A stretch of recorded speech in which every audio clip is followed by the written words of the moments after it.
and I am doing this call from Bangalore, India, at the beautiful new Nvest campus. You can see half the campus behind me, the other half is in front of me. And so it is a good 6:30 a.m. here, and we have an incredible support team that works for you guys during the day. So they work night shift here that just left. They leave at about 5 a.m. And then the day shift, the engineers and the marketing analysts, they all come in about 1.5 hours. So this is a perfect slot for us to do this webinar. Forgive me if I'm a little less coherent than usual, as I've been up for a long time, but I'm super excited to do this webinar, and I am really excited to see how you guys respond to the information I'm going to be sharing with you today. So just some housekeeping rules about myself and the way that I conduct webinars. I will be talking quite quickly because there is a large amount of information that we have to get through. I speak with the understanding that everyone that's hearing this has some experience and or knowledge about the cryptocurrency space. You don't have to be an expert, but I'm assuming you guys have a little bit of propensity or understanding about it. And I also will be going through several websites, and when I mean several, I mean like 13. And I'll be referencing a lot of online literature. I'll be screen sharing that with you guys. Don't be too concerned with writing down the website links, because I can just email that to everyone that's on this call anyway. So that would save you a lot of frantically trying to record things. This webinar is also being recorded and will be posted online for anyone to be able to see after. And at the end of my presentation, I will be opening it up for questions from whoever it is that has them. So if you have questions, wait till the end. I will address each one. I promise you that. And if at any point you cannot hear me, if there's a discrepancy in the internet connection, please let me know, and I will make sure that this will be rectified. And the answer to that, Mr. Tigley, is yes. So again, without further ado, let's rock and roll. It's been a good 2 weeks since I did one of these webinars, as I've been traveling a lot, so I'm really excited for it. And I hope you guys enjoy. So let's just start off by addressing kind of the parent company. This is the structure I follow. I talk about the parent company, who we are, who Nvest is, what we've done, what we've accomplished, what our capacity is, before highlighting the problem that we're trying to solve. And the problem is really one that is potent, that is affecting the cryptocurrency markets, that will continue to be something that grows as an opportunity for those trying to solve it as the cryptocurrency markets expand throughout 2019 and beyond. And then I go into our solution, what our technology does, what we aim to do as a technology provider, how we are addressing that problem that I outlined before. And then I ended off with how you guys can get involved, or how the audience and the greater market at large can get involved and position yourself as a market maker in this very lucrative asset class. So as you may have noticed, I saved the best part till the end, so you guys stay on the whole time. And I promise to make it as engaging as possible. So without further ado, let's just get started. I'm going to begin sharing my screen now. So you should be able to see my browser. And now I have opened up the first tab, and let us begin. So parent company to global exchange, and this is a GX Global Exchange webinar. But before we talk about global exchange, let's talk about who are we, who are you dealing with, who is Sharpan, who is the management team that's supporting this cause. In 2017, me and my partner, Warren Carson, co-founded a company called Nvest Canada.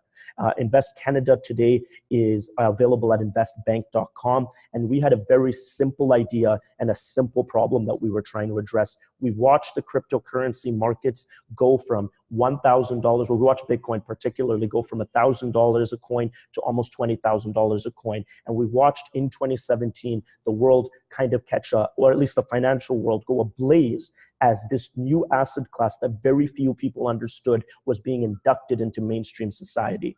And the one thing that me and Warren saw at that time that we still see today, that there is a huge opportunity in onboarding people that would have typically strayed away from cryptocurrency. Let me repeat that. The most underinvested demographic by cryptocurrency companies, by exchanges, is a particular age demographic that strays away from cryptocurrencies. And this is the baby boomers, Generation X, really anyone that ages above 40.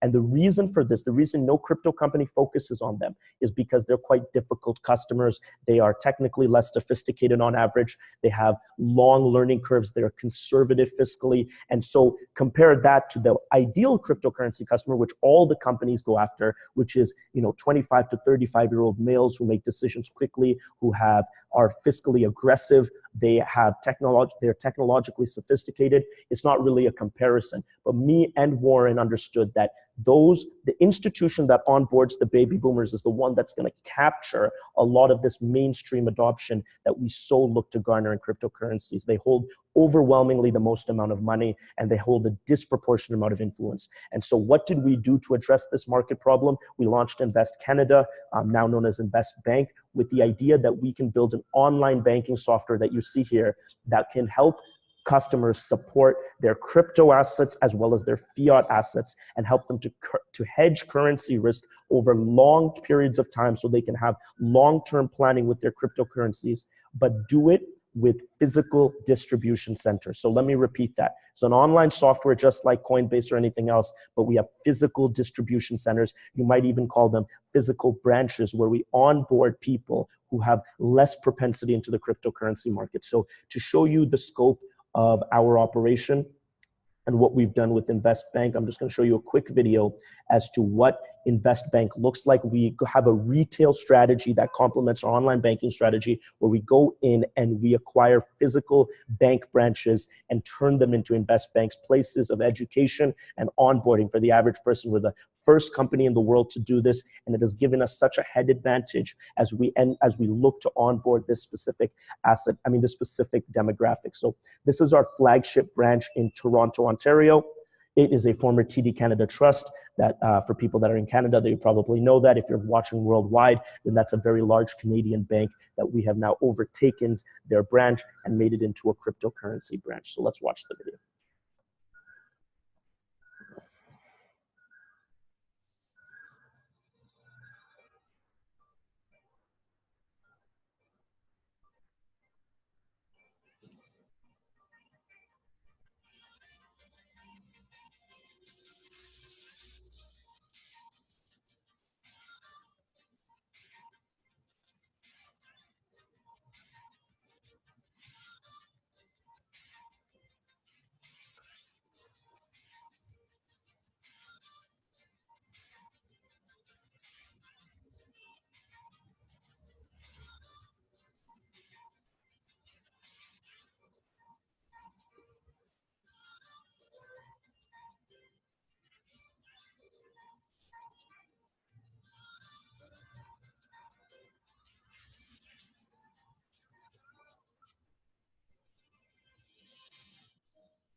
Oh, the volume is very low. Well, it was just music that played in the volume, so forgive me for that. But you guys can catch that video on YouTube. Just type in Nvest Bank and you'll see it. It's important that you guys just saw, at least you got the visual of what it is that we're trying to do, what our flagship operation looks like, and what we've been able to accomplish, not just online, but offline. And that's really to give you an understanding of what the might is behind the projects that we work on. We take it, quite seriously. Let's just check the chat. And it is lagging. Okay, I'm assuming they're talking about the sound because the video wasn't lagging for me, but I will try to address that. And like I said, I will send off that video again for everyone that's watching. They can watch again on YouTube. So that was Nvest Bank. That was our first endeavor. From there, we went on to launch the Nvest Group, which is available at nvest.com. And the Nvest Group is very simple. We wanted to take the engineering team that built Nvest Bank, which was a stellar team out of the United Kingdom, and we wanted to extrapolate that and externalize that to other companies in the cryptocurrency space. In other words, we wanted to exchange our development cadence and our incubation capacity to build out a portfolio of companies that would help Nvest Bank. And so structured very much like a conglomerate holdings company. The one thing that we struck upon, we were incredibly lucky to do this, was that we started doing this. We started accumulating assets in the cryptocurrency markets at the second quarter of 2018. Now, for those of you that were around in the second quarter of 2018, you know that the cryptocurrency markets were doing nothing short of plummeting. Most people that started a cryptocurrency company in 2017 on the backs of a bull run were not prepared to withstand what was a very devastating bear run. So everything was for sale. Companies were for sale. Technologies were for sale. Obviously, cryptocurrencies were for sale. And we came in at a time where we had really great strength behind us to be able to acquire a lot of these corporate assets. And we took advantage of that. And so you can go through Nvest.com to see all of our portfolio companies. There's about 21 different startups in our portfolio, everything ranging from banking and exchanges to what we specialize in, all the way to enterprise management, data management startups. And of course, we've invested in media companies across Asia and North America. And so really, we're a very concentrated incubation play. We have a wide purview on the crypto space, and we have a lot of capacity to develop and get products into market. And how do we do that? We do that through the places that I'm sitting in right now. These are called Nvest campuses, as you can see behind me. These are research and development facilities that we build on different continents and different countries to position ourselves to really cannibalize and take that market over from a development perspective. So these are large facilities where we hire the best and brightest engineers, digital marketers, analysts for the crypto space, and we put them all in one room so that we can offer the most premium service to the companies that we invest in. And we have 2 market capacity like that. Right now, the largest one is the one I'm sitting in Bangalore, India. This has about 130 full-time employees that might walk in while we're on this call still. We have a smaller version in the UK, and then we're building one in Toronto, and we're always looking to expand this as it gives us that global reach that really propels each one of our companies. And so that kind of gives you an understanding of who we are, what we've done, where we've made our name, where we've made mistakes, but also where we stand today. And so now that gives me a perfect segue into what we're going to discuss today, which is global exchange. And before we go into the actual product or the company, it's important to address what we're doing and why we're doing it, which is the problems that we're trying to solve. At heart, we are a technology company, Global Exchange. I started Global Exchange within the auspices of Nvest about 16 months ago, and really we had one mission at heart.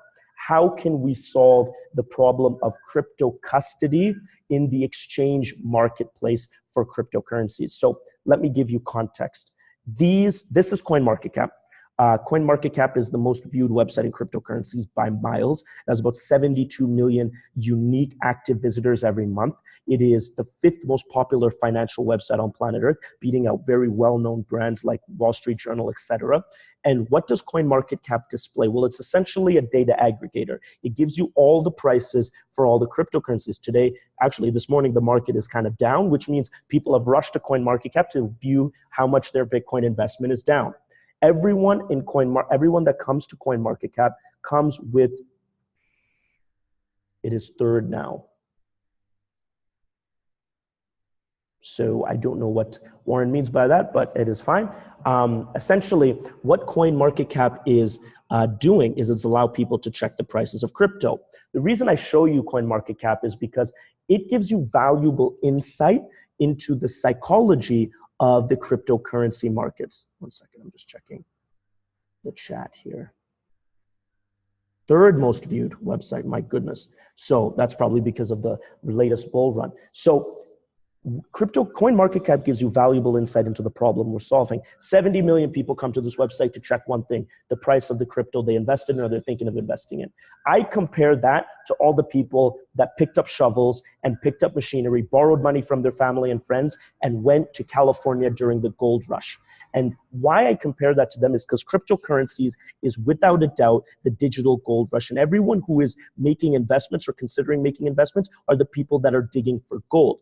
What CoinMarketCap also illustrates to us are the very smart market makers who are profiteering off of that eagerness. So these are the people that I would say are analogous to the people who sold shovels and sold that machinery to the people who are digging for gold. And these are the exchanges. In other words, there's a whole group, there's a whole business model that doesn't require you holding the price risk of any cryptocurrency, but still allow you to make money in every single transaction and make money off the growth of the market.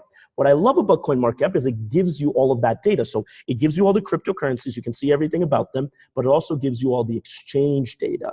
If you click the exchange data, what you can see is all of the exchanges. There's about 600 in the world today.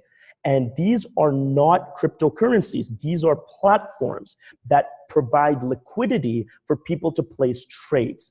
And what I love about this is it gives you their daily volume. Now, disclaimer, this is reported volume. And a lot of people have accused exchanges about misleading how big their volume is. I'm going to take it with a grain of salt and say, just assume that they're lying about 75% of their volume and only 25% is right. So let's look at the number one exchange is a company called BitMax. Over the last 24 hours, they did 7.7 billion US dollars worth of trading volume, which means that's how much transactional volume they processed on their exchange. Like I said, cut that number into 1/4. Let's just say it's $2 billion in the last 24 hours. Well, we know that exchanges make money by charging maker and taker fees. I'm going to be conservative and say they only charged a 0.1, not one, a 0.1% maker or taker fees on all of those exchanges that they processed, which is not true. They charge more than that. They also have deposit and withdrawal fees, but let's just assume it's 0.1% on $2 billion, which is 1/4 the reported volume. That would still be $2 million in gross profit yesterday. And as you saw this morning, the market is down 5-6%. The market was up 11% yesterday, but they don't care. They make money whether the market's going up, down, or sideways. They are providing the shovels to the people who are followingly digging for gold. This is the best business model in cryptocurrency. Frankly, it's the only business model that has proven to last over the last 10 years within the cryptocurrency marketplace. And the shocking thing is that look how fresh these exchanges are. The largest one by trading volume was founded in July 2018. That means it is turning 1 year old today, and they are printing money hand over fist. Some of the exchanges are older, but really there's not much older than 2014 on this list. And these exchanges are all tackling a single problem. Provide people liquidity, give them a place to make trades, and they will come, they will exchange. So we have uncovered, we're not the first ones clearly because there's 600 exchanges doing it, the best business model in cryptocurrency. So you can imagine, as the market goes from, what is it today, 318 billion back to 850 billion where it was, and beyond that, who is going to be the real profiteers? It is not going to be the people that are holding Bitcoin or Ethereum or Ripple or Litecoin or whatever it is. It's going to be the people that are steadily profiteering off of it. So is this entire soliloquy to prep you guys for the idea that we have started an exchange?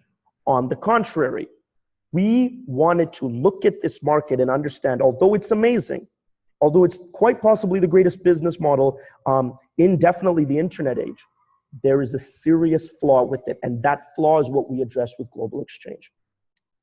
See, in order to trade on these exchanges, you go all the way down. In order to trade on them, you must give them your crypto. As a customer, let me repeat that. In order to trade on these exchanges, you must leave your cryptocurrency on their platform. In other words, the Bitcoin that was meant to sit on your computer or on your phone in the security of your computer is now being sent over to BitMax or BitMEX or Binance or OKX's computer, and it is being stored there. Now, that doesn't sound like a devastatingly problematic situation. However, we are here to uncover that this is horrible. And it is not just horrible, highly, highly dangerous. Now, the good thing is we are not the only geniuses that uncovered this. This is a well-addressed, well-researched topic within the cryptocurrency market, which is stating that centralizing this amount of digital assets on single computing networks, such as Binance's servers or Coinbase's servers, will present two scenarios. These scenarios are not just likely, they are invariable, and you will understand why. The first scenario is that the exchange will run off with your money. And I do not mean to say that in a light fashion, because I know that's a very serious topic. And it's not something I wish upon any exchange. A lot of these exchanges are run and managed by people that I know. Some of them are fantastic companies that I use. That doesn't change the security architecture flaw. Let's say, how many people are on this call right now? There are 28 people. Let's say the 28 people have $1,000 worth of Bitcoin each sitting on their computer. And then we all take it to BitMEX because we want to trade on BitMEX. So now it's gone from a dynamic where there was 28 computers with $1,000 each to where there's one computer, BitMEX's computer, where there's $28,000. So what is the incentive structure for the exchange not to run off with your money? Well, the only incentive structure is that they're going to do future business with you. Well, that type of game theoretical equilibrium doesn't last long, because as soon as it's not profitable for that to continue, there is no legal or technical recourse for you to get that money back if they so choose to leave. Because unlike fiat currency, there's no bank you call and say, hey, so-and-so took my money, get it back. Once you hand over your private keys, those private keys are what encrypt your position on the blockchain that allow you to transact. And you hand that over to the exchange, there's no getting your money back unless they want to give it to you back. And for those of you that think that can't happen, please just Google exchanges shutting down, and that will make my case. But let's assume that that doesn't happen. Let's just assume that the exchanges aren't being negligent. Negligent is a key word, because that doesn't mean they're just malevolent where they're trying to shut down. They might just be poorly managed. They might just take undue bets. They might just have some idiot as one of their engineers who decides to leave some portal open. I mean, just the variables are incredible, but the fact of the matter is when you put all the money in one place, any one of those variables are they're hyperbolized, and the effects are the ramifications are devastating. But let's assume they're not negligent. Let's say they are audited every day. Let's say their compliance is on tack. Let's say they have the best intentions, long-term thinking. The next issue that will happen, if the first one, negligence, doesn't happen, is that they will get hacked. That is not a choice. That's not something anyone wakes up thinking about. It is just a matter of how you're positioned. And let me tell you, there is no cyber security fortress on the internet that cannot be broken. It just hasn't been broken yet. So remember my analogy, 28 computers have $1,000 each. That means there are 28 separate encryption systems. My password is Sharpan is the best. Warren's password is I love cheese 123. And he has some 2FA installed and XYZ. A hacker has to spend time and money getting into my system with no guaranteed result. I might have $1 million on my computer. I might have zero. And so he's gonna have to do that 28 times to get our $28,000. That costs money. On the alternative, once we take all of our money to BitMEX, he now knows that these exchanges have a boatload of money on the other side. It's just easy to tell. And they have a mono security system, meaning BitMEX has a probably very sophisticated security system, but it's just one that the hacker has to penetrate. Once that's penetrated, all that money is gone. So now you just have to think, how much money would you spend to steal more money if your job was stealing money, which is what it is when you are an unethical hacker?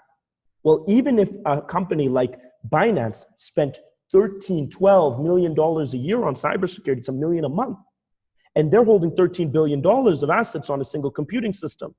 Why wouldn't I spend $30 million trying to get into that? It's just basic game theory. And so they will all get hacked. They know that. That's why they're also taking the same precautions we are to starting to try to decentralize. But remember, it's not easy for them to cannibalize their own business model. A lot of people ask, why hasn't someone done global exchange first? Why haven't the exchanges done it? Because they're making so much money. Why didn't General Motors invent Tesla? I mean, that made perfect sense. Why didn't IBM create Microsoft? Why didn't Microsoft then create Google? That made perfect sense. Why would they cannibalize their own business that's turning out this type of profit? And so the idea of security and still accessing the liquid markets, that brings me to my next point. Why do we sign up for this, including me?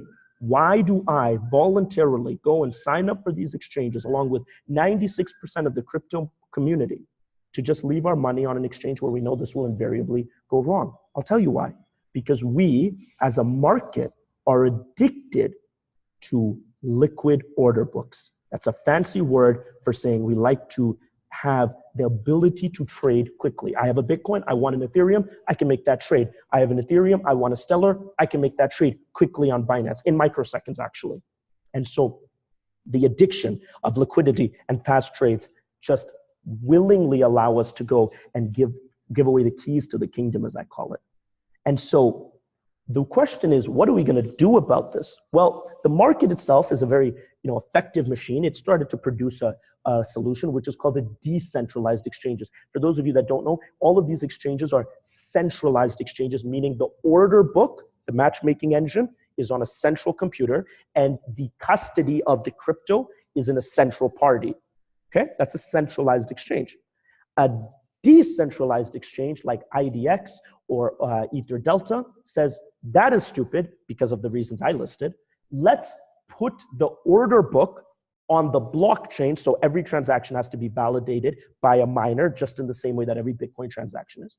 And let's decentralize the custody so we can let anyone keep their crypto on their own computer. Well, the issue with that is that it's tremendously slow. Anyone that's sent to Bitcoin knows how slow it can be to post every transaction to the blockchain. It's almost like saying, well, you guys are addicted to McDonald's, fast trades, quick order books, but how about you don't eat McDonald's and you go eat some broccoli? Well, that's not going to go very far with the people that are addicted to eating McDonald's, because they're addicted to fast trades and convenience and great user interfaces and beautiful designs and branding and all of the things that the exchanges bring. You cannot tell them to go to an open source exchange that they barely understand, where every transaction has to be posted to the blockchain. That's slow, painful, and frankly clunky. And I love decentralized exchanges. That's my take on a product I use and love. So decentralized exchanges are not ready for mainstream adoption. That's why they encompass about less than 4% of the trading volume. So we thought there had to be another way. Well, 16 months later, and a lot of development work later, we've come up with our solution. Now, our solution is not the only solution. It's a good solution. We think we're tackling the problem, but we're open to other solutions. And the way that our architecture is formatted is open to collaboration with many other solutions. So that was the birth of what you guys see here, which is, where's the website? Oh, it's on here, Global Exchange.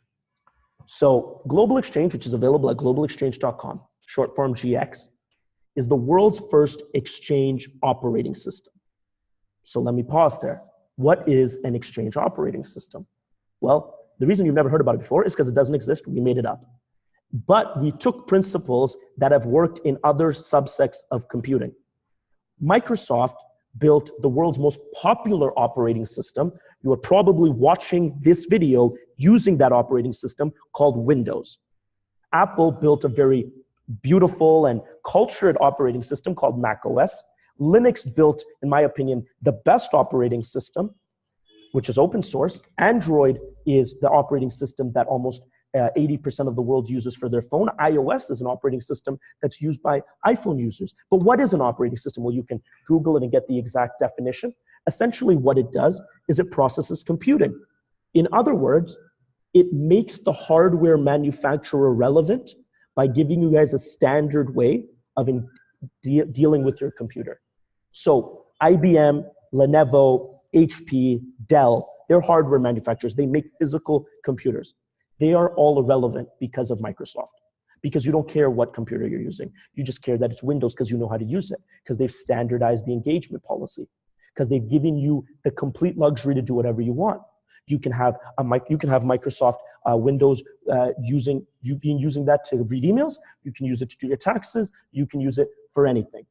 And so that type of disintermediation of functionality combined with standards, because it's same Microsoft on all hardware manufacturers, made modern day personal computers a reality. And we think with 600 exchanges, and that number only growing day by day, that there needs to be a cohesive operating system that intermediates the customer's user experience while solving the security issue that I outlined before. And that is what we would call an exchange operating system. And that is what we believe Global Exchange presents to the marketplace. So what makes up our exchange operating system? Really, there are 7 applications. We call them exchange apps or exchange dApps, exchange decentralized applications. And what they do is they address a specific vertical within a customer's experience when they're engaging with the cryptocurrency markets. Now, some of them serve more of a concrete infrastructure role than others, and some of them are there to augment the customer experience, but they all play a pivotal role in bringing this all together.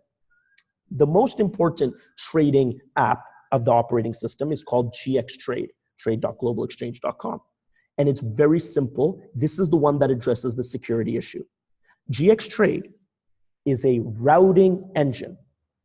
That's just fancy words for saying we connect your wallet that lives on your device, your computer, your phone, to all the biggest exchanges in the world without having to leave your money on the exchange. You are keeping the money with yourself, and you can route trades to whatever exchange you're comfortable routing trades with. That single-handedly, and I'm going to show you what a product demo of that product looks like, changes the security architecture, because now you no longer need to leave your money there to use them. You can use them, which is what you want. You're a McDonald's addict. You like fast trades, but you can keep the custody. So this is what the product demo looks like. I guess the video, I don't know how to increase the volume, so I'm just going to skip. You guys go watch the video. It's GX Live video. I'll send it off in the email below, but I'm just going to use it to show you what the GX Trade engine looks like.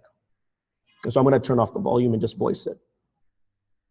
So here you have your standard trading terminal. For those of you guys that have used a crypto exchange before, it looks like every other trading terminal. We actually have two. One is called GX Access, which is for normal users that don't want anything fancy, which is this.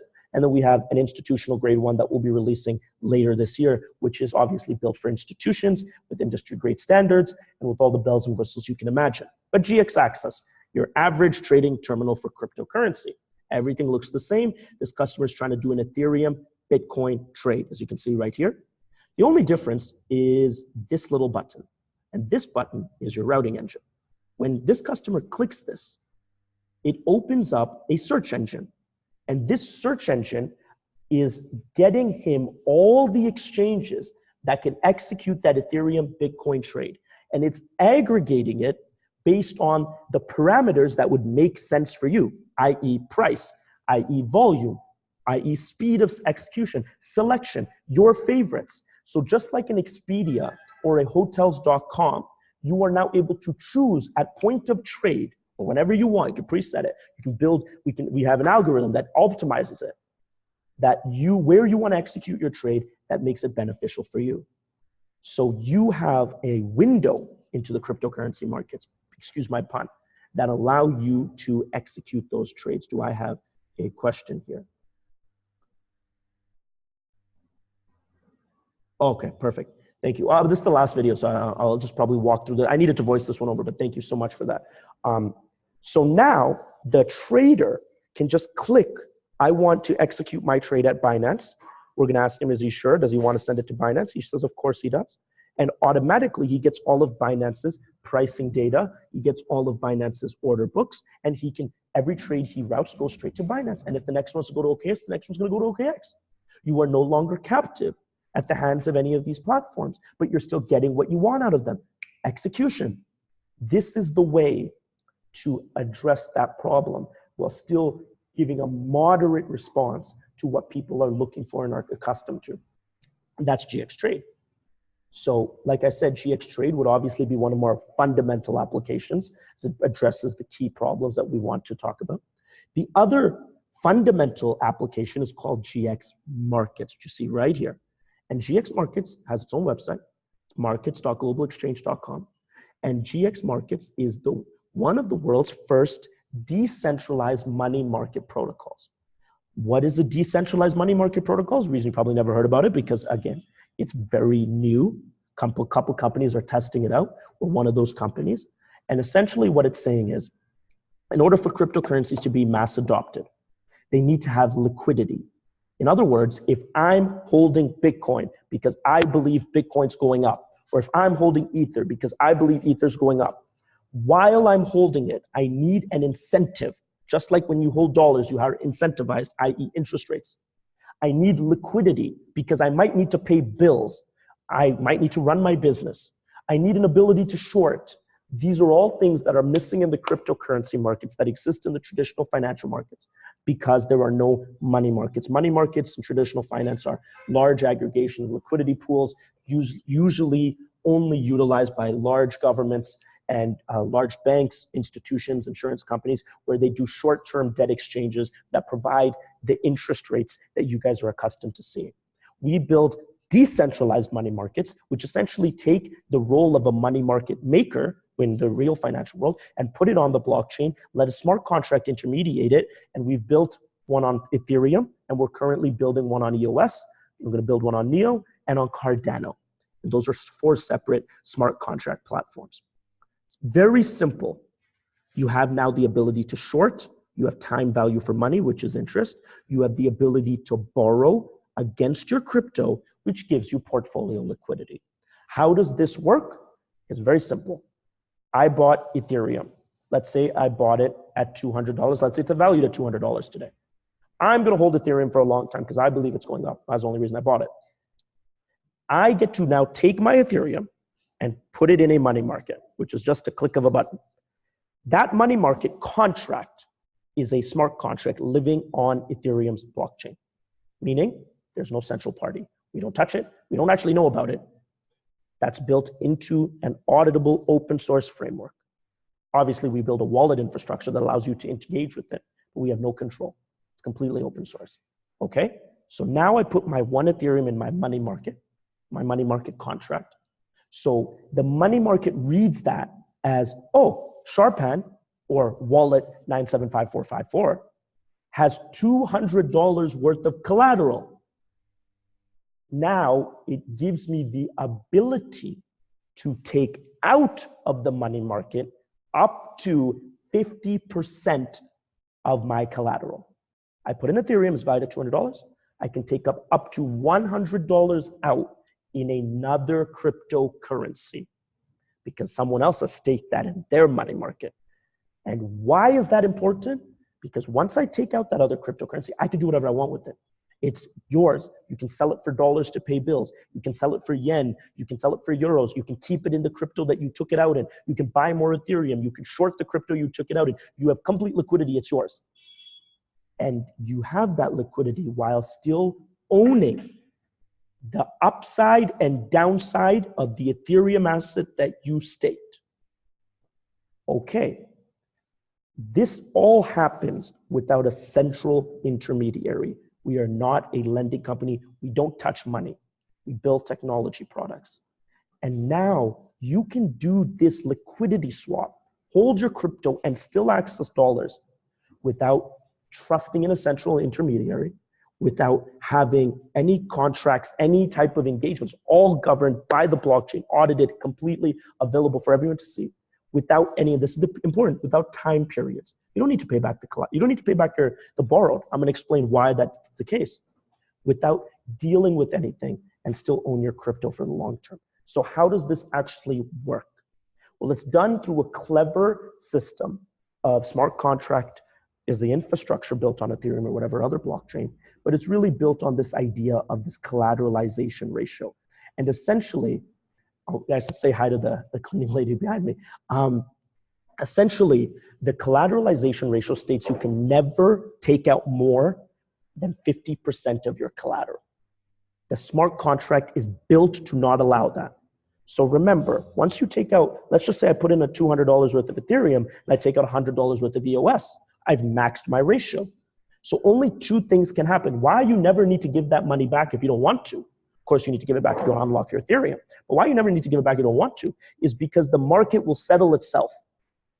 Because only 2 things can happen as a result right after I do that swap. Number 1, the price of Ethereum, my collateral, goes up compared to the price of EOS, which is the asset I took out. Or the inverse happens. The price of Ethereum goes down compared to the value of EOS, which goes up. The crypto markets are highly volatile. They never remain still. And so, one second, excuse me. Can you just get out of the photo for a second? Come back, yeah, perfect. Thank you so much. And so the crypto markets have to move. That one of those eventualities have to happen. So what happens when either of those do happen? In the first case, where my collateral, Ethereum, goes up in value, I'm thrilled because now I don't have a 2-to-1 ratio. I have a 3-to-1 ratio or a 2.5-to-1 ratio because my collateral has appreciated. So the smart contract automatically takes that surplus and pays down your balance. And in theory, if you pick the right asset to collateralize, and I hope you did because you're holding it for the long term, then you are paying down the asset you took out with the surplus that's being created every day. If you pay down your entire balance, you get to take out your initial. It's very simple. No humans involved, no central intermediaries, no counterparty risk. Okay, well, that's the best case scenario. And I don't like to talk best case scenarios. Let's look at the worst case scenario, which is the price of Ethereum drops compared to the price of EOS. In other words, my collateral is less valuable than when I put it in. Well, now you're trying to break the 2-to-1 ratio. You are trying to have less than a 2-to-1 ratio. And smart contracts, unlike humans, don't really negotiate very well. They are programmed to do one thing, and they will not allow you to break it. In other words, as soon as you start inching close to that 2-to-1 ratio, they start taking micro pieces of your collateral and selling it on the open market to be able to pay down your asset that you took out. So you will always remain the balance. Now you might say, wait, that's not cool. I wanted my collateral, that's why I put it in there. Well, remember, the asset that you took out is the one appreciating at a rate that's forcing the smart contract to sell off the collateral. So you're always at a 1-to-1 in the case that the market works against you, but you still acquired that liquidity when you needed it. And this is the GX markets. There's a very detailed white paper that I wrote that explains everything. And it is an incredible convention that allows you, without trusting anyone, I want to repeat that 1,000,000 times, to participate in liquid markets for cryptocurrency. And so what does the average person see here? Because the average person will not care at all about what I just said. He says, I can hold Bitcoin for the long term and access dollars when I need it. Or I can hold Ethereum for the long term and earn a real market rate interest on my Ethereum. And I never have to worry about the market defaulting because there are no stupid humans in the middle like us making lending decisions. It is governed by a theory of mathematics that's actually quite simple, but unassailable when implemented over a blockchain. So let's go back to our trading apps. That is GX Trade and GX Markets. I promise you I'm not going to explain everyone. But let me give you an example, understanding of why I explained those two. Those are the two core products. Those sit at the epicenter of the operating system. The reason I explained them is because one without the other, standalone, is impressive. Together, it's nuclear. Why do I say that? Let's just talk about the money markets, a real stride in the way that traditional financial markets are structured and crypto markets are structured to this day.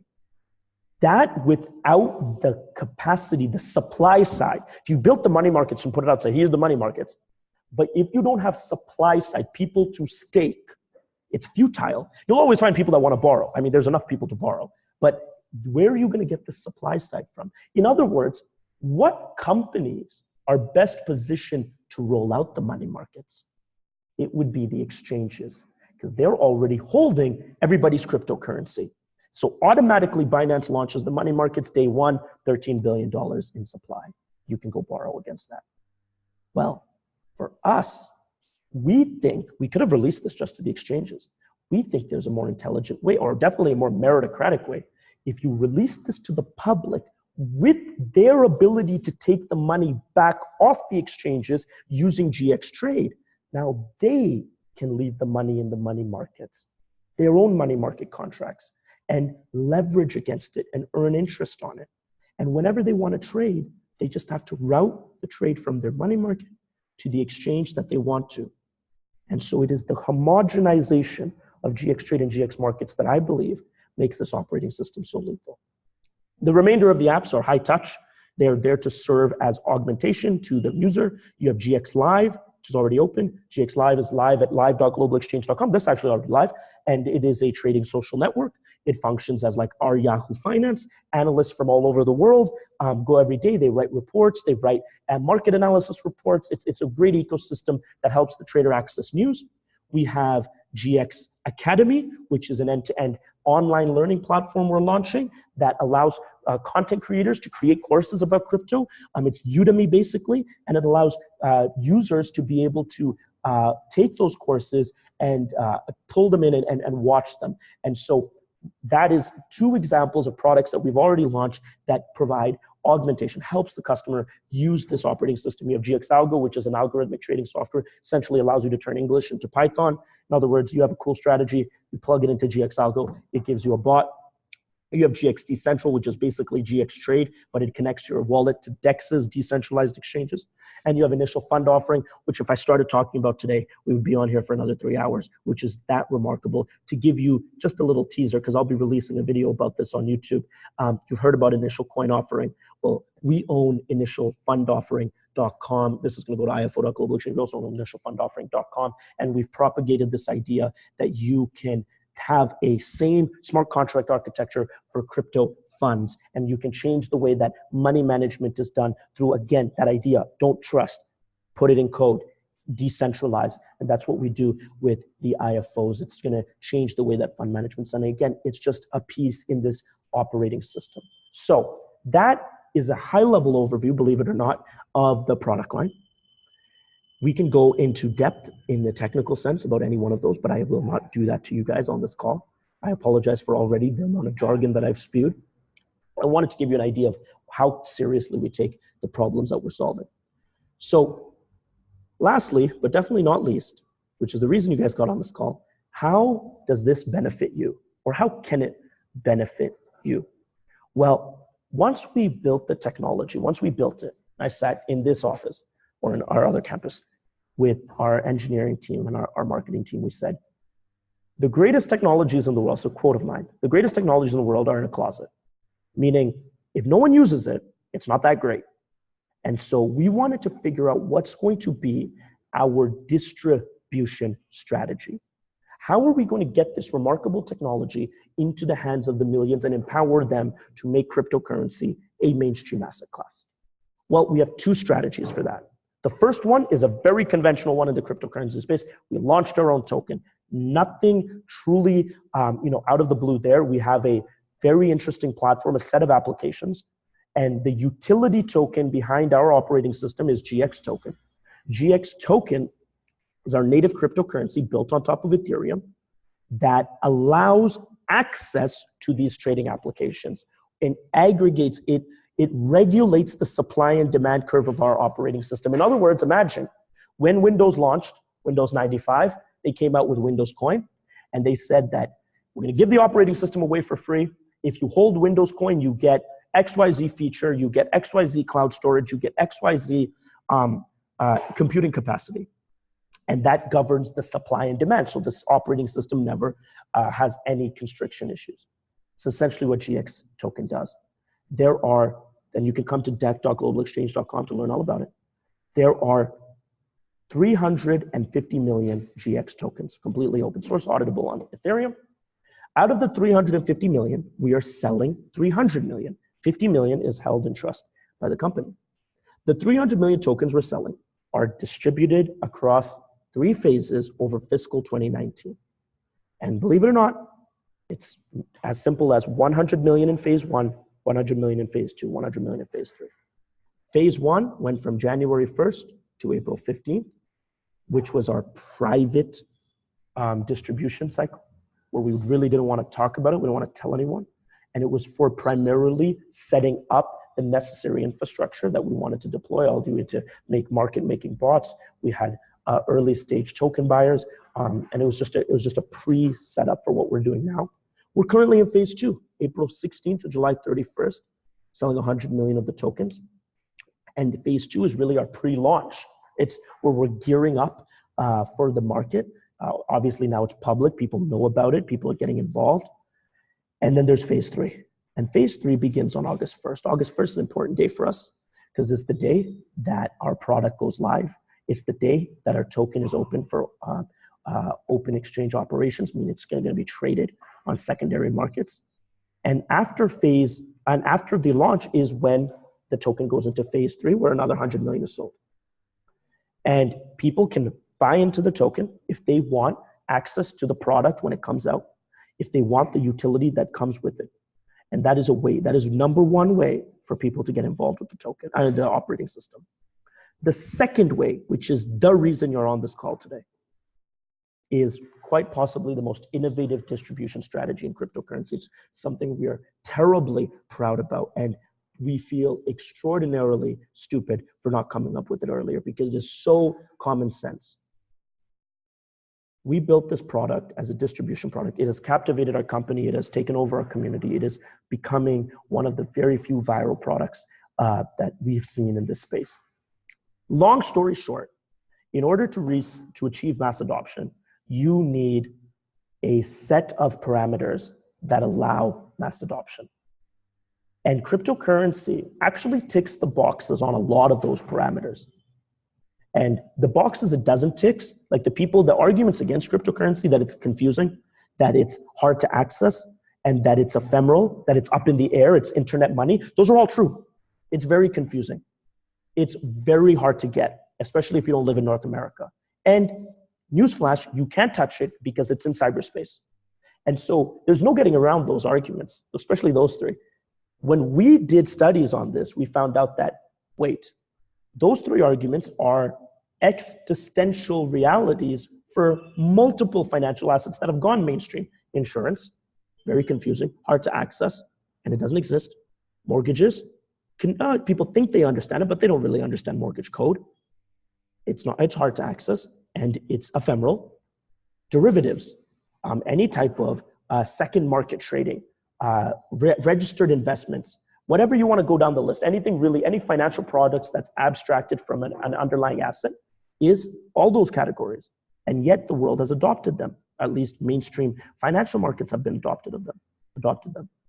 What's the difference? What is that one thing that the cryptocurrency markets needs that other financial markets have gotten? You need a network of brokers. Now, that doesn't sound like rocket science, but cryptocurrency doesn't have brokers, because the way you found out about cryptocurrency is someone told you about it and then they left you to figure it out. And if you cared enough to go do your research and sign up for an exchange and set up a hot wallet, cold wallet, private keys, figure out how you can get some Bitcoin and send it in there, then you're one of the very few people who do direct-to-consumer finance. You care enough to go learn about this yourself. Newsflash, the rest of the world doesn't. The rest of the world needs someone to hand this to them. And there's nothing like that in crypto, because everyone's focused on their own currency, their own product. There's no agnostic product that allows you to push the cryptocurrency markets forward. And that's what we've created. We've created the world's first brokerage product that allows anybody to become a cryptocurrency business. In other words, you launch your online brokerage leveraging our technology, and now you, whatever corporation or individual, become the single point of entry for your customers into crypto. You become Coinbase itself. How does it work? Very simple. Step one, you get your own website that we build for you that has a very custom domain name. This domain name is your identification within the GX Broker network. Anytime a customer comes to your website, they have the option to do one of three types of transactions, and this covers the entire breadth of our operating system in the cryptocurrency markets.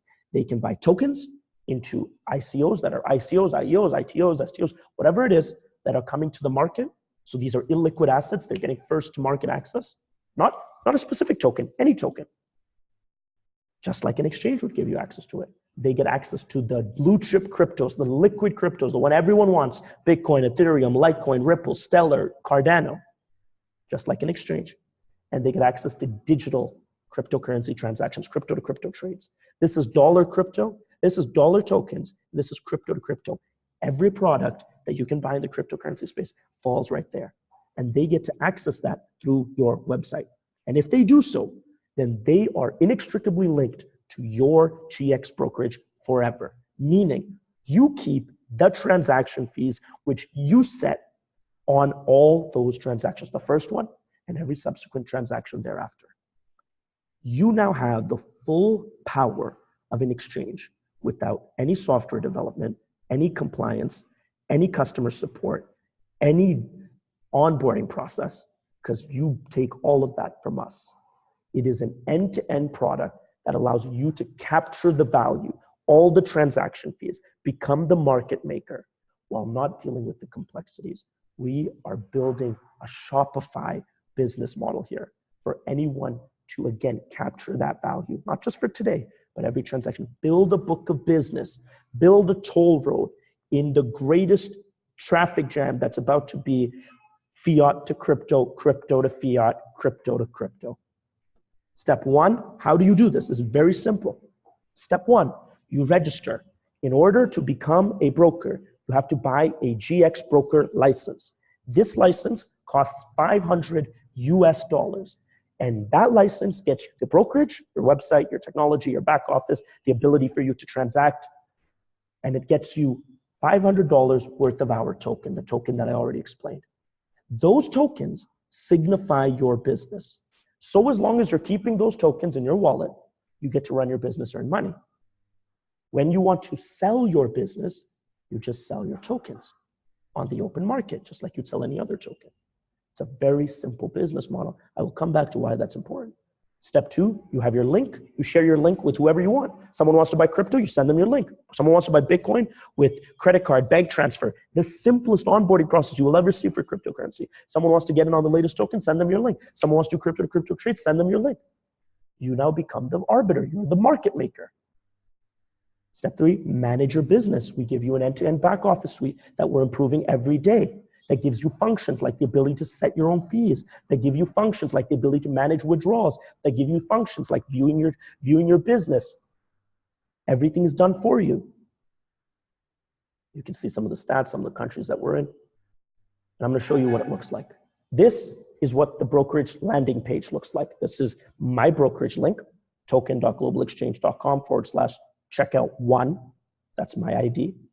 I send this to my customers all the time. They can buy Bitcoin. Right now, they can do one of two things before launch. They can buy Bitcoin, which is obviously the most popular thing, and they can buy our token, i.e. becoming a broker. So they can either sign up as a broker or they can buy Bitcoin. And then when they want to buy Bitcoin, they go through what I consider to be the simplest checkout process on the market, which we've just redid. So some of the brokers, existing brokers on this call haven't even seen this yet. This is the new checkout, one page, simple. We've heard what the issues are, and we fixed it. You come here, you select how you're going to pay. E-transfer, wire transfer, credit card. We ran credit card transactions for the last couple of weeks, and we have experienced tremendous growth. And now we're revamping that so we can have unlimited credit card processing by the time we launch. But you just pick how you want to buy. Your customer picks how he wants to buy. Let's say it's e-transfer. Then he selects, does he want it instant? Does he want it in 24 hours? Does he want it longer than that? Is he willing to pay a premium fee? All of that stuff is here. Then he puts in how much Bitcoin he wants or how much dollars he wants to spend. I want to spend $100. Estimate price. It now gives me a live quote. Guess what? The fee of the broker yourself is baked into that live quote. You set that in your back office. It could be 1%, it could be 10%. We don't care. Enter your name, email, phone number, address. Put your Bitcoin wallet. If you don't have a Bitcoin wallet, no problem. Keep going. Because one of our support agents will reach out on your behalf to onboard them into whatever wallet they want. We're agnostic. Agree to the terms and conditions, proceed to payment. Everything is taken care of. And then if they want to become a broker, they can become a broker. You get paid off of not only your transactions, direct transactions, but every indirect transaction. After August, when the exchange launches, people do crypto to crypto trading 30 times a day. You're getting paid on that. After our token allocation is done, we're letting you sell any token direct to consumer. But you now become the face of cryptocurrency. Let me repeat that. Our brokers are the face of cryptocurrency. We probably have like 260 brokers in this beta launch that we've done all over the world. They are the new face of cryptocurrency. They are what solve the problems. They make it real for the customer because you can touch them. You can't touch crypto. They make it simple to access, the simplest access point in crypto. And number three, they make it easy to understand.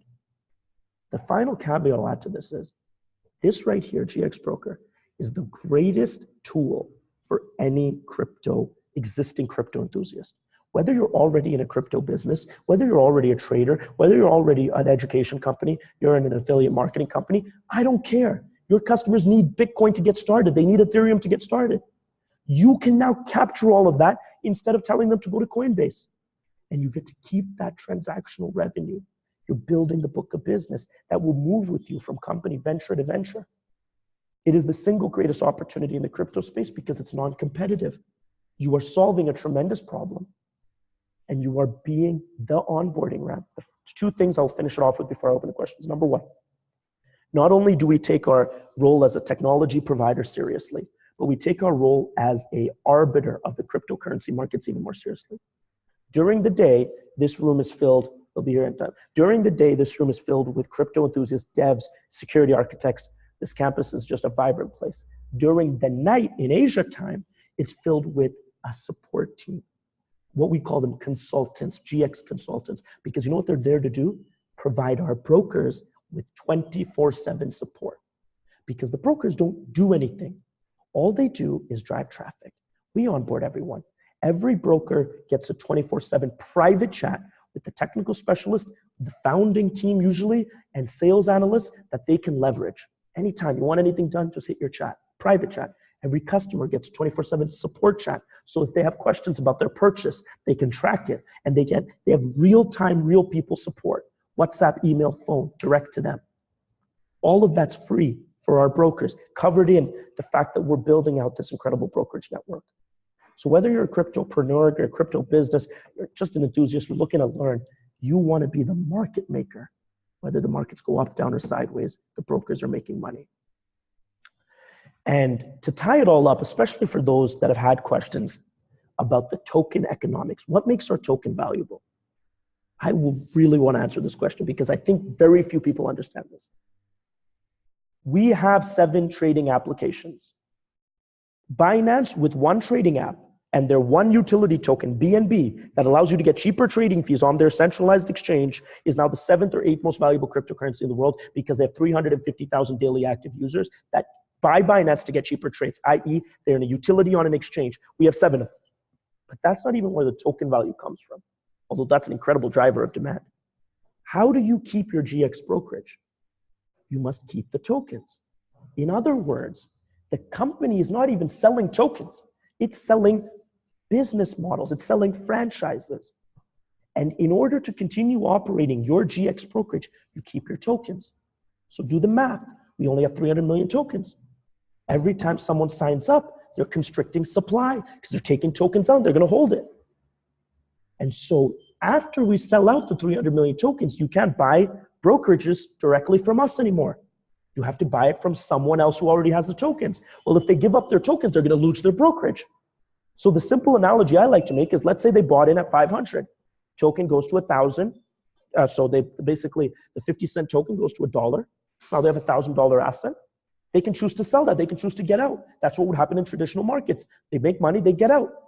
But in this case, if they sell their tokens, they're giving up their business because there's only a fixed number of brokers. These brokerages are not just tokens and or businesses. They are rights to make transactional revenue. Even if they're only making $200 a month as a broker, which is a remedial amount, that means every 5 months they turn over the value of their asset. It's like having a rental property that every 5 months pays the property. I don't think you're going to sell that. So there's very limited amount of people that will sell it. But if we keep encouraging more brokers to sign up, and of course more brokers that will find out about it will sign up, that drives up the token immensely. So we have a simple job: create an outstanding operating system, drive broker adoption. That creates the demand for the token. That incubates the entire process that we're talking about. That is global exchange in a nutshell. Again, it is a lot of information, and I appreciate everyone that's still on and that's diligently listening to it. I will open it up for questions.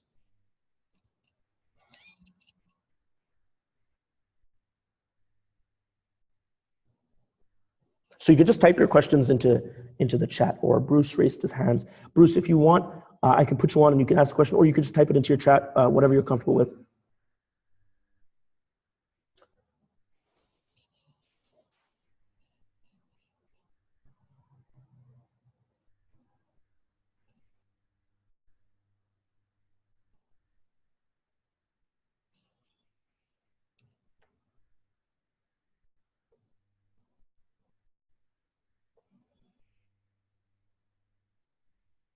Okay, put him on.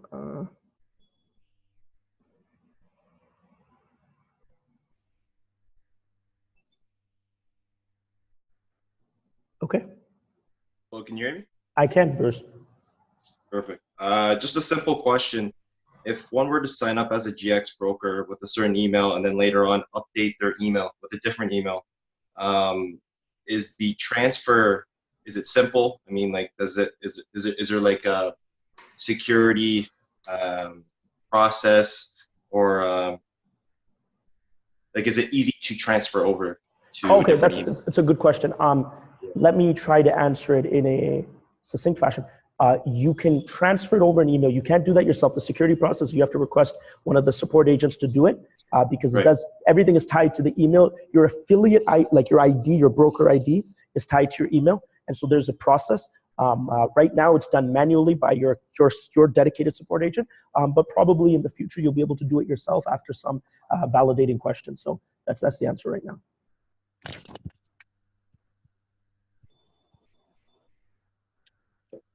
Hope that answers the question. Okay, it does. Thank you. Cool. I'm just gonna lower your hand here. Move to Nvest.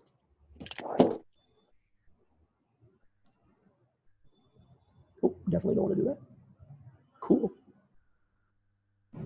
All right. So, question. Rod has a question. Let me raise Rod. Rod has been raised to a panelist. Rod, you're muted. You're gonna have to unmute yourself, or maybe I can unmute you. Okay, there we go. I can hear you. There we are. Can you hear me? I can. Amazing. First and foremost, unbelievable job, brother. Thank you so much for doing this. Appreciate it. We know how busy you are, and we're all on board to help you change the world here. But my question is, I'm sitting with a friend who, just like myself, kind of introduced to this kind of world back in 2017. And something you said tonight about a lot of people that didn't have the experience or the understanding or education, you know, with what happened, kind of panicked and maybe were hurt somewhat by a platform. I was wondering if you could somehow say what the difference is here, just to kind of help her with some of that comfort and peace of mind. Yeah, no, I get it completely. So yeah, absolutely. So Crudell, I believe, is asking a question in the chat. I will answer that question right after I answer Rod, because I think is a really important question Rod asked. First and foremost, what happened in 2017 as a market condition, being if you bought Bitcoin at $19,000, which many people did, and then the market continued to depreciate, that is the nature of the Bitcoin markets. And I don't mean to say this, dismissively say that. I'm saying it is a function of the way that these markets have gone since 2008. They appreciate rapidly, and then they have their depreciation, and then they appreciate again rapidly. So what I always recommended to people in 2017, in 16, in 18, what I will recommend in 2022 is don't invest into something you don't understand. That's the first thing, because it will lead to invariably bad emotional decisions on your behalf. So first and foremost, unfortunately, if you were one of the people that invested 19,000 and went down, that is the market, and there's no real way to heal that except further education, further diligence when you're making new investments. That's just a general market condition. But I think what Rod's asking is, in the boom of 2017, there were a lot of opportunistic people that understood that many people in the market had no idea what they're doing. You can call them financial predators. They wanted to take advantage of the hysteria by leveraging the fact that everyone wanted to get into crypto. Oh, no, I don't want to take it off. If I put it up like this. Yeah, there were many platforms that came out that did a lot of negative things, many ICOs that came out with a lot of things. First and foremost, that is exactly the problem we're trying to address. Not only do we think you shouldn't trust some obscure company, we don't think you should trust the biggest exchanges in the world, and for damn sure you shouldn't trust us. We don't require your trust, because we're not asking you to hand over the most pivotal thing, which is your custody of your crypto.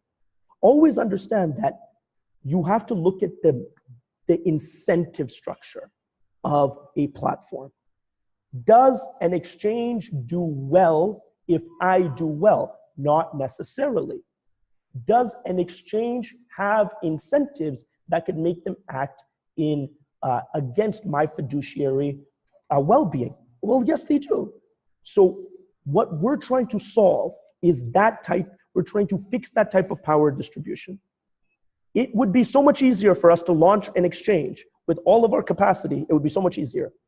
We are cannibalizing that because we think that same problem Rod just brought up is one that's devastating and could hurt a lot of people, have hurt a lot of people, and we hope to be a solution. So that's just on the side of how our entire product line, let alone our philosophy, is based around don't trust anyone. Build systems that don't require that empower the user. That's just, so I always say, don't believe people for what they say, look at what they do. Everyone can say that they're in it for the best interest of their user, but what's your incentive as a company? What's your architecture? What does your product do? Well, you can just look at ours and see what it does. Number two, and I think that first answer I just gave you is a technical answer as to why we built ourselves in a way where we can't do that. Number two is a sentimental answer, which might be even more visceral. We are putting a face to cryptocurrency. You don't even know the owners of most exchanges. You don't know the CEOs of most cryptocurrency companies. This is myself. There's Mr. Warren Carson. There's our wonderful management team. We're as open as ever. We have physical branches. That's not really the most effective way to run an illicit operation, putting yourself out there like that. More importantly, we're providing a product by where everyone is incentivized to act at the betterment of their customer, whether you're a broker, whether you're Nvest, whether you're a global exchange. We are credentializing the space, not through regulation or some type of great, holier than thou soliloquy, but because we believe that the greatest form of cryptocurrency is where everyone keeps their own crypto. Everyone is the point of access to crypto, and everyone benefits off of increasing the total market share of this tremendous technology. So there's a technical reason why we are different. Not just us, there are other great companies that understand this and build technology products where they can't steal, where they can't do these things like we have because we don't have access to your capital. And the other one is we believe that the only way this is going to happen is if there's faces, there's stability, there are accountable parties that you understand with transparency what's going on, even if that's at a detriment to our bottom line. We know in the long term, by acquiring the trust of the market, we will do just fine. And that is not just the philosophical model of our company, but it's the technological one. I hope that answers the question.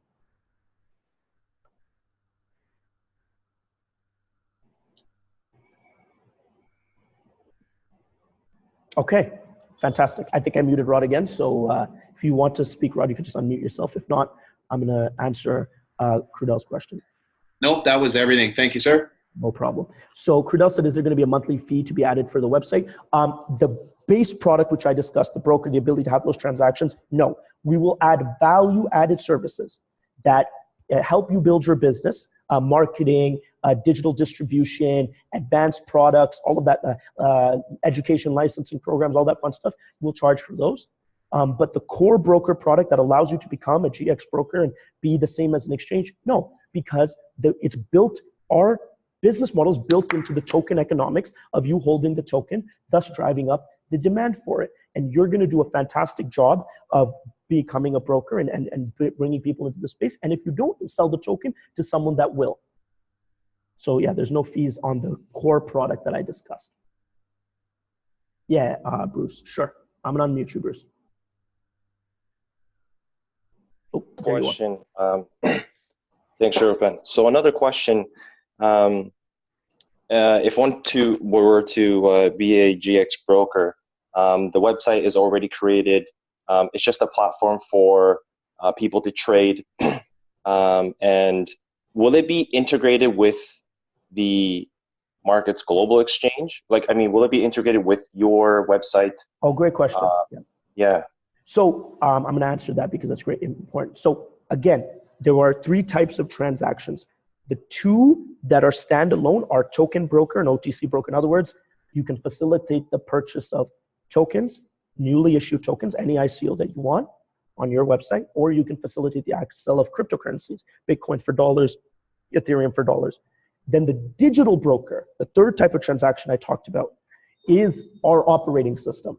So whether it's the GX markets or GX trade, whether you sell our education products, whether you sell, there's all of that customer value commissions baked into that. So digitally distributed products, which is our operating system, are a part of transaction number 3. Now we have built, just to add on to that, we have built an incredibly comprehensive compensation architecture.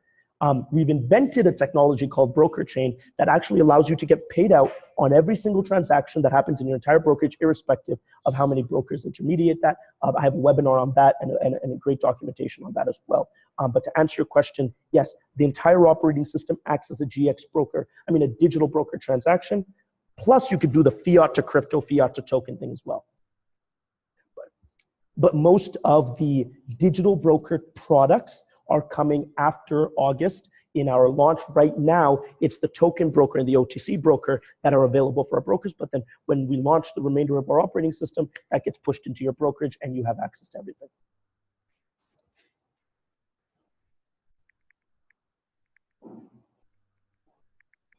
I hope that answers that question. Perfect, it does. So again, I am going to wait to see if anyone has any further questions, because these are delightful, delightful questions. And if not, I'll wrap it up in about 2 minutes. And I hope that you found this informative. So again, last shot to ask questions. Oh, 2 more questions for Bruce. Wow, let's rock and roll. Can you hear me? Yes. Okay, sorry. So one would be, it might, you may not know, I'm not sure, but I just might as well ask is, would this be considered a brokerage firm if I were to incorporate this business? Do you want me to answer that first, or do you want me to hear both your questions? Are they related? Yeah, I'll answer that first. Okay, great question. Many people have confusion about this. Yeah. No, we are not a brokerage firm. We made up the name GX Broker because we found it fitting. It has no correlation to any registered investment product. Cryptocurrency in the jurisdiction we operate in is an unregulated product. You are not facilitating the sale of securities, currencies, commodities, anything that falls under the existing jurisdiction of brokerages. Now, let me be clear what you are doing, because this is super important. Number one, you are driving traffic to your website. You don't touch money. You don't buy the crypto. You don't sell the crypto. You don't deal with the customer. You're not doing compliance. You're not doing KYC. We do all of that. In other words, your job as a GX broker is driving traffic. You inherit our legal infrastructure, and you are acting as an affiliate of Global Exchange, not as a brokerage firm or an independent party. You are an affiliate, and that would be the auspices under which you operate. Thank you. I should have listened to you and asked both questions at the same time, because I forgot the second question. Okay. Well, if you remember, no worries. We're always here to answer it. I think there's another question. Awesome. Thank you. Yeah, no worries. So Sophie Daigle has a question. Does she want to write it, or should I make her live? Oh, she wants to put up her hand. Perfect. Okay. Fantastic. Sophie, can you hear me? Yes, I can. Can you hear me? I can. Great presentation. Thank you for the information. It's very, it's a lot of information, but yes, we're grasping it. Yeah. The question is this, and I'm trying to formulate my sentence here, but with the wallet that we have that would belong under to your company, yeah, or any company for that matter, should something happen and your company goes belly up, how easy it is, or is it to take my wallet and transfer it over to another company? Is that what you want to know? Yeah. Okay, yeah, something like that. Isolate, because your platform, it's from you, but how easy would be isolate the cryptocurrency inside that wallet to be able to use within a different exchange? Yes. That kind of overlap what he asked before, but yeah. No, I get the question exactly. It's a fantastic one. So we offer 2 wallet systems. One, we've already released, it's on the Google Chrome store, called the Nvest wallet. That is a decentralized wallet. In other words, we have no idea and no control over it at this point, because we've just released it and it's open source. When you put money into that wallet, you get a set of private keys that no one else knows about. If tomorrow we shut down and there was $1 million in that wallet and you can no longer find it because our company shut down, you take those private keys and you can put it into any decentralized Ethereum wallet and access your funds. That is the beauty of non-custodial wallets, which is what we believe in. I can do a live demonstration right now. I won't because I'll make a video about it on how you can do that. With no access to our wallet, take the private keys and put it into a different wallet and access your crypto. That's the first answer. The second one is, what we really provide is the connecting piece between that wallet that I just described, which gives you ultimate control, to the liquid exchanges. Now, the reason I talk about that second wallet is a hot wallet, which is what you're probably accustomed to on multiple exchanges, which would mean you're giving the private keys up to be on the platform. And so that wallet is a trading wallet. You only put money in there that you want to trade, and you keep money in your cold wallet that you don't want to trade and that no one needs to know about and no one has access to, and you can access irrespective of what the wallet provider is. So I hope that answers your question. Yeah. It sounds a little, Yes. it sounds a little quaint, but it's as simple as this. If you have your private keys, if you know what they are, if you've used crypto, if you don't know what your private keys are, it means you don't have access to them. It means the platform that you signed up with, Coinbase, whoever it is, has your private keys. If someone has your private keys, they can move your money. If you have your private keys, if you're knowledgeable, like you know that, because you would only have them if you know what they are. If you have them, that means you're the only one that can move your money. In our wallet's case, we give them to our consumer. And that is now their issue to deal with, as they are the only controllers of that asset. Okay, good. Can you hear me? Yeah, I can. Good, Yes, perfect. That really answers my question. The other question that I have is if the tokens, are they tradable on the exchange, the ones you provide, or they're kind of tokens right from your own company? That means they're not tradable. Great question. Right now, first of all, they're also decentralized, meaning we have no control over them once we created them in January. So they're out there. We still hold a lot because we're selling them. Of course, once we sell them, we have no control over them. You can sell them to whoever you want. After August, because that's when we're going into phase 3. In phase 3, they will be listed on our partnering exchanges. Remember, our platform, our fundamental product plugs into 170 exchanges. So we're quite well positioned to broadcast our tokens. And right now we're working out on which exchanges they're going to be listed. So they're going to be tradable on an open market come August, but you can of course sell them to whoever you want right now. We have no control over them. Just remember, when you sell them on an open market, that's your brokerage license right there that you're selling. And so, but there's no control, there's no limitations. It's as decentralized as Ethereum itself. Okay. Which letters? I don't know how to say that. Which letter would identify your token in the X-Trade mark? GXT. That would be the ticker. Okay, got it. Okay, perfect. Thank you very much. I'll have more questions later on as it goes. By the way, everyone, and because Sophie touched on this, this never makes sense to anyone the first time they hear it. So if you're even slightly grasping this right now, that's incredible. The second time you watch this, because it will be recorded and put to YouTube, the second time you watch this, it will make monumental more sense.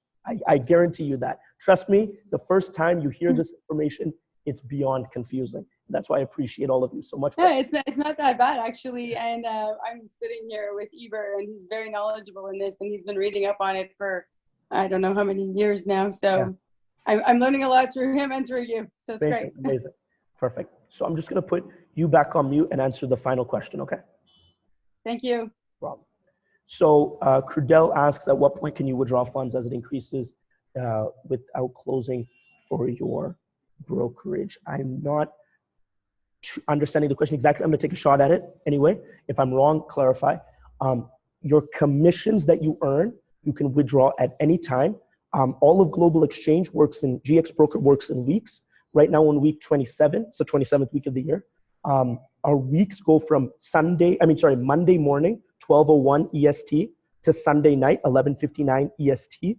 And whatever commissions you make in that week are available for withdrawal in your back office 2 Fridays from then. And you can make as many withdrawals as you want. Actually, while you guys are on the call, I'm just going to share my screen here and show you what that looks like. And I'll be the final thing because I think that will clear up a lot. So this is what your back office looks like. Go to stats.globalexchange.com. Oh, perfect. It doesn't keep me logged in.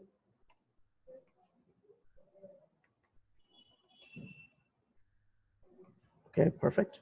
I'm logged in now. And as soon as you log in, this is what you see. You see your brokerage at a glance. It will pull all of your statistics for you. It will tell you how many users you have, how many brokers you have, how many customers you have, how many directs you have. This is your checkout link that identifies, that's that link I talked about.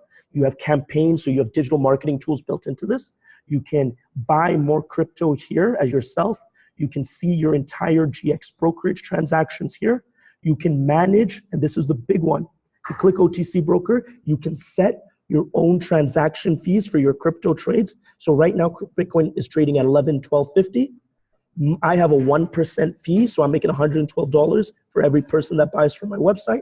And that's the price of Bitcoin that my customers see. I can change this to 5%. I can choose what products I want to offer. I can look at my earnings. I can see my volume. And if I want to withdraw, just click this, click withdraw, and I have 5 payment withdrawal mechanisms off the top. I can withdraw into GXT. I can withdraw into any Ethereum wallet. We can wire the money bank to bank. If you want it in fiat, you can withdraw in Bitcoin, and soon you'll be able to withdraw to your Nvest bank account and spend it on the Nvest prepaid Visa card. And so again, this is an end-to-end solution, and we're improving this on a day-by-day basis. But I did want to show you guys that there's no captivity here. This is the perfect complementary tool for you, meaning we want you to do other businesses, everything else, because this is the perfect infrastructure tool for you. So yeah, that's just to address the withdrawal question. I hope that answers that. Okay, so if there are no more questions, I do have to hop off and get back to these guys as everyone is going to come in the next 2 hours. And Rod Norville raised his hand. Let me address Rod Norville.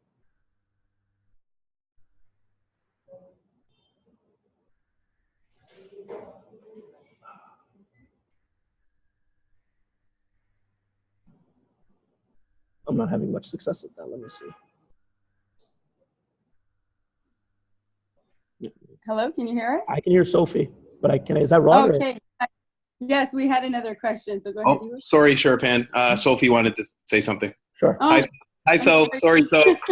Sorry, Sophie. I sent you a text though. Sorry. I figured it was you. Okay. Yeah. Go ahead, Sophie first. Go ahead. I'll mute out, Sherpan. Thanks, Rod. I'm sorry. No problem. Go ahead. I have another question there that I believe you said a number that your company will be issuing at the very beginning. I think it was 300,000 tokens. Now, my question is, what's stopping your company from issue 1 million tokens? Because back in the years, this was a fraud on the stock market. And what they did is that's when they regulated it because a lot of people went belly up like that. Well, it's called securities dilution. It's a crime, but it's not really the same type of issues in the cryptocurrency market. There's a different issue, so I'll address it. First of all, it's 300 million. Our token is, you can already vet our entire token on Ethereum. It's on etherscan.io. You can see how many tokens we've released. So many people have bought them. There's no hiding anything. It's on the books. So the specific answer is, when you initiate a smart contract on Ethereum, which is a token sale, you have to write into the code how many tokens you plan on having. We have written 350 million. That is the total capacity. Meaning, if we wanted to issue more, we would have to issue another token. And you guys would just not buy into that one because you would know that we're committing fraud.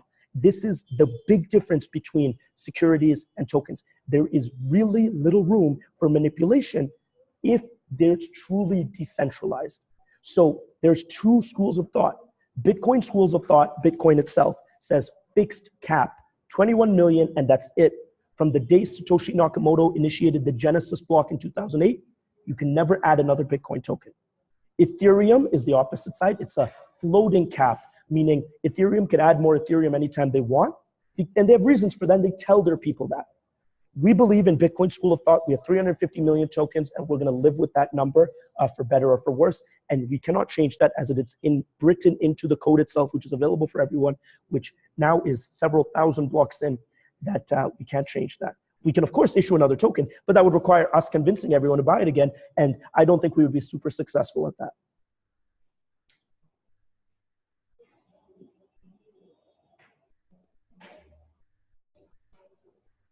I hope that answers the question. Yes, thank you very much. Okay. Rod, you want to come back on? Yep. Can you hear me? I can, yes. All right. No, mine was just on behalf of everyone. I don't even know how many people around the world are on, but I was just hoping we can twist your arm to maybe do this weekly or monthly or anything like this. And thank you so much. I see your recording. I just didn't know if this might be something that might be made available, or if you were just thinking. Absolutely. No, this will be edited and sent live in the next couple hours, because it's a fantastic update. You are amazing. Thank you again, sir.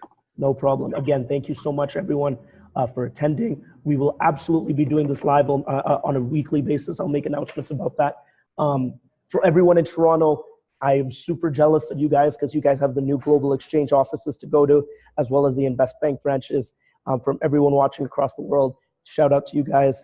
And thank you, everyone, for attending. Rod, thank you so much for organizing it. Helen, thank you for organizing it. Warren, you already know how much you do, so we appreciate everyone's efforts. Reporting live from Bangalore, India, brand new Nvest campus. Thank you guys so much.